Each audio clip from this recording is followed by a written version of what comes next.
Bismillahirrahmanirrahim. Assalamualaikum warahmatullahi wabarakatuh. Perkenalkan, nama saya Tiara Kesani Siregar, NPM 20082660049. Di sini saya akan menjelaskan judul map saya, yaitu Bell palsy, dari blog neurologi. Yang pertama kita harus mengetahui apa sih Bell palsy itu. Yang pertama itu definisi dari Bell palsy merupakan kelumpuhan akut pada saraf facialis atau nervus cranial 7 yang bersifat perifer dan idiopatik atau tidak diketahui penyebabnya dan ditandai dengan kelemahan atau lumpuhnya satu sisi otot wajah secara mendadak. Adapun etiologinya, eh, yang paling umum itu yang pertama ada idiopatik. Selanjutnya ada infeksi virus seperti HSV atau Herpes simplex virus, PJP, varicella zoster virus. Selanjutnya bisa juga inflamasi lokal dan edem saraf facialis dalam kanalis Fallopy atau kanal tulang sempit. Dan yang terakhir itu ada autoimun. Selanjutnya eh, patofisiologi, di mana penyebab dari cranial nervus 7 ini seperti yang dijelaskan pada etiologi di atas, pada gambar ini juga dituliskan ada penyebab dari nervus cranial 7 ini. Yang pertama itu ada infeksi virus seperti herpes, CMV, EBV, dan otitis media. Selanjutnya itu ada autoimun, misalnya seperti sindrom Sjögren, dan ada trauma. Trauma bisa didapat dari operasi atau fraktur tulang kepala. Selanjutnya ada kompresi pada tumor parotis dan secara idiopatik atau tidak diketahui dan yang paling sering disebut dengan Bell palsy.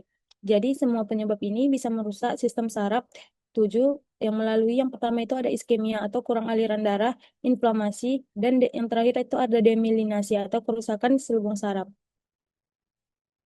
Cranial nervus 7 ini mengatur fungsi yang pertama itu ada motorik wajah, pengecapan lidah depan, air liur dan air mata, dan yang terakhir itu ada otot stapedius atau telinga tengah. Jika nervus cranial 7 ini rusak, maka akan muncul berbagai gejala tergantung bagian mana yang terkena. Pada korda timpani, dia akan kehilangan rasa di 2/3 bagian depan lidah, berkurangnya air liur. Adapun gejalanya seperti kehilangan rasa dan mulut kering.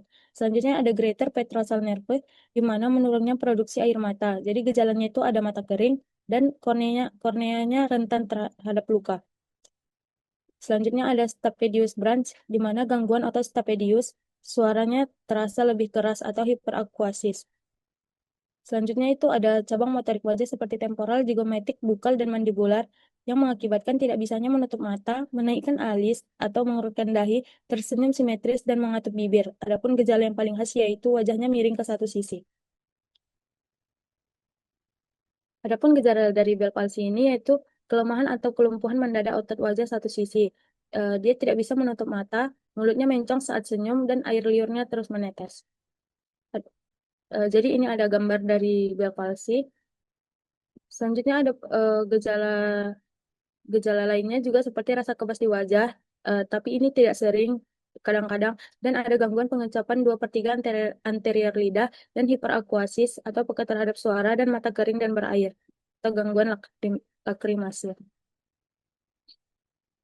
Selanjutnya, tata laksana dari Bell palsy ini yang pertama, tata laksana farmakologinya bisa diberikan kortikosteroid seperti prednison 60 mg per hari selama 5 sampai 7 hari. Jadi dia efektif efektif dalam 72 jam pertama. Eh, Selanjutnya bisa diberikan antiviral seperti acyclovir atau valacyclovir. Jadi bila diduga infeksi HSV atau VZV, jadi efektivitasnya ini masih kontroversial tapi sering digunakan.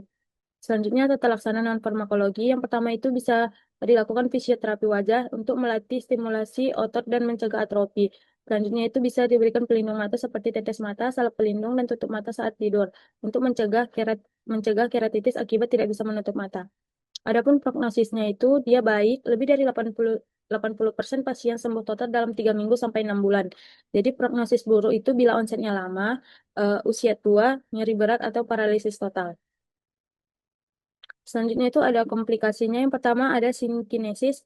Jadi sinkinesis ini gerakannya tidak sinkron. Misalnya matanya berkedip saat tersenyum dan ada kontraktur otot wajah, dan yang terakhir itu ada keratitis yang mengakibatkan tidak bisa menutup mata. Selanjutnya ini referensi dari MyMap saya. Mungkin ini saja yang dapat saya sampaikan. Kurang lebih mohon maaf. Wassalamualaikum warahmatullahi wabarakatuh.